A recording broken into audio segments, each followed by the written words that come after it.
Once he was positive he was out of the man's sight, or anyone's sight, he started climbing. Luca latched onto the loose bricks and hauled himself up to the windows with amazing agility and strength.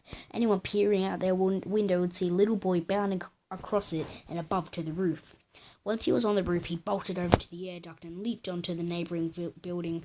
Luca's bare feet rumbled on the roof as the stone of the apartment below of the roof of the stone apartment below, but the inhabitants didn't suspect a thing. He spotted some birds circling in the area and felt a tug in his gut. He outstretched his hands and began flight into the air as he soared through the sky, wind sifting through his dark hair. "Hello," squawked the birds, a flock of cormorants by the look of it. Luca greeted them and said goodnight, starting a slow descent towards a rusty pipe in an old shop. He scaled the pipe and sprinted at 50 kilometers an hour across the rooftop, dimly aware that he wasn't alone. An agent was perched on the hotel ahead on a walkie-talkie with Jericho himself. Chapter 4. Best for business. "He's right here, sir, running across the rooftop towards me," the agent said into the walkie-talkie. Well, not really said, more like spoken into Jericho's head.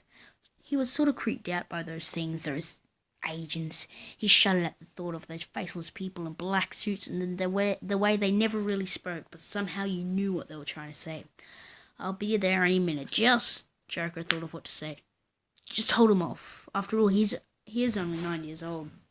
Jericho was desperate to impress the big boss, although he would never admit it himself. He supposed it was because of his age and height. Jericho was skinny for his age, only 19 and weighing only 40 kilograms. He also had a pimple-riddled face and a long, dirty hair tied up in a ponytail. And what made things worse was he was the absolute worst assassin in his crew. So you can see why he was desperate to impress the boss, and if that meant beating up an overrated 9-year-old with what he imagined extremely hairy armpits, then so be it. One of his crew members had already been eliminated by the Ice Witch, so he didn't plan on suffering the same fate.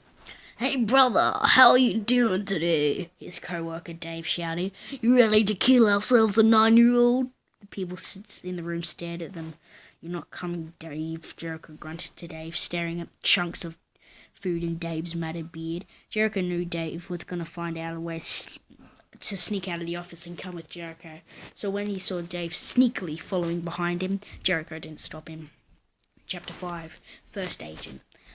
Lucas skidded to the stop in the front of the hotel.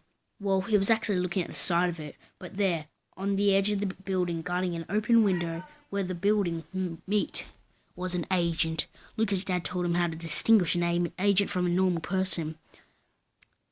I'm just going to leave that part there because I have to go and have dinner. See you later.